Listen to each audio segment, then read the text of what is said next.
Shalom, kali ini kami mau membahas masalah pergulatan Allah dan Yakub di dalam Alkitab, yang mana pergulatan ini sering menjadi bahan sorotan dari saudara di Islam untuk menggambarkan bagaimana payahnya konsep Allah di Kristen dan Yahudi. Tentu saudara di Islam bingung, bisa-bisanya orang Kristen mempertuhankan Allah yang lemah, yang bisa kalah bergulat melawan manusia. Jadi apakah Kristen benar-benar senaif itu? Atau para penuduh ini yang gagal memahami Allah di dalam Alkitab? Sebelum kami membahas ini, saudara bisa mendukung pelayanan kami ini dengan mengklik like atau subscribe yang ada di kanan bawah layar video ini, supaya video kami bisa menjangkau lebih banyak orang. Oke, sekarang langsung saja kita bahas masalah ini.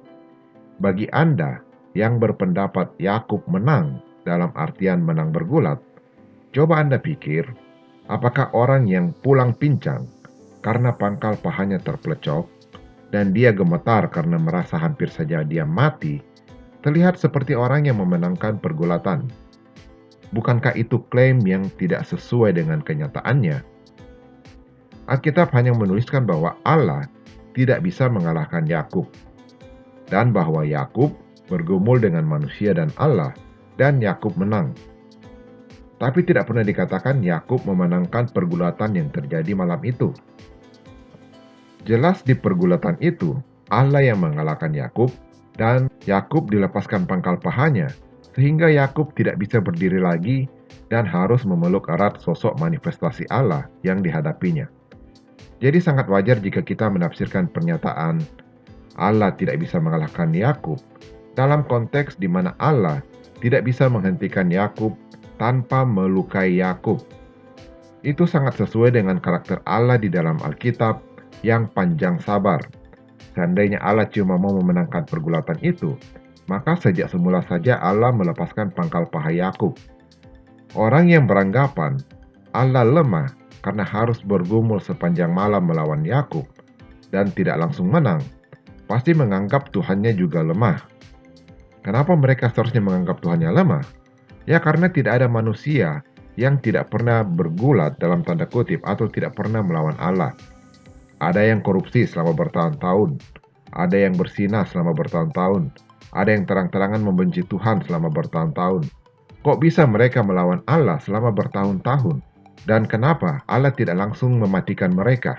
Jika orang-orang ini bisa melawan Allah selama bertahun-tahun, lalu kenapa mereka heran dengan Yakub yang bergumul atau bergulat melawan sosok Elohim sepanjang malam?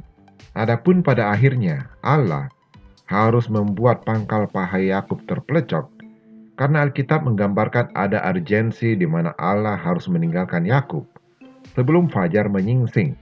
Jadi dari kisah Yakub ini bisa menjadi peringatan untuk kita semua yang masih berkubang di dalam pelanggaran-pelanggaran terhadap Allah. Saat ini, Allah masih bersabar melihat pelanggaran-pelanggaran tersebut. Namun jika suatu saat Allah menilai kita sudah tidak berarti di hadapannya, atau keberadaan kita menjadi penghalang bagi rencananya, maka bisa saja Allah membuat kita terpelecok dalam tanda kutip untuk menghentikan kita. Bisa saja Allah akan membuat seorang koruptor terungkap kasus korupsinya, sehingga dia jatuh dalam hukuman dan keluarganya mendapat malu di masyarakat. Atau Allah membuat pesinah terkena virus HIV dan menderita sakit AIDS. Atau mungkin juga Allah langsung mencabut nyawa dari orang yang terang-terangan melawan dirinya.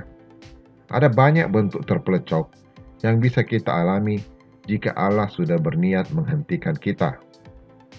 Jadi, Allah bergulat semalaman dengan Yakub itu bukan karena Allah lemah, tapi karena dia bersabar. Allah itu tidak sama seperti manusia, jadi jangan mengukur dia dengan menggunakan otak kita, tetapi dengan menggunakan apa yang tertulis di dalam firman-Nya. Seandainya kita yang menjadi Allah, maka pasti Yakub akan kelar dalam sekejap mata. Kita mungkin akan langsung mendatangkan petir untuk menyambar Yakub, sambil mengatakan, "Aku adalah Allah, lancang kamu." Tapi Allah yang ada di dalam Alkitab bukanlah Allah yang seperti itu. Dia panjang sabar menunggu kita kembali sampai di batas di mana dia harus menjalankan rencananya. Adalah benar, Allah mengatakan Yakub menang bergumul melawan manusia dan Allah Tapi jelas yang dimaksud dengan kemenangan itu bukanlah kemenangan dari pergulatan, karena Yakub jelas-jelas kalah bergulat pada malam itu. Yakub itu bergumul melawan manusia karena dia menipu ayahnya Ishak dan dia juga mengambil hak kesulungan Esau dengan menukarkan sup kacang merah. Demikian sehingga Esau membenci Yakub dan memburu Yakub kemana-mana. Dan pada saat yang sama, Yakub juga melawan Allah karena penipuan yang dilakukan Yakub itu bukan hal yang berkenan di hadapan Allah. Tapi pada akhirnya, jalur keturunan Abraham melalui Ishak hanya ada dua orang.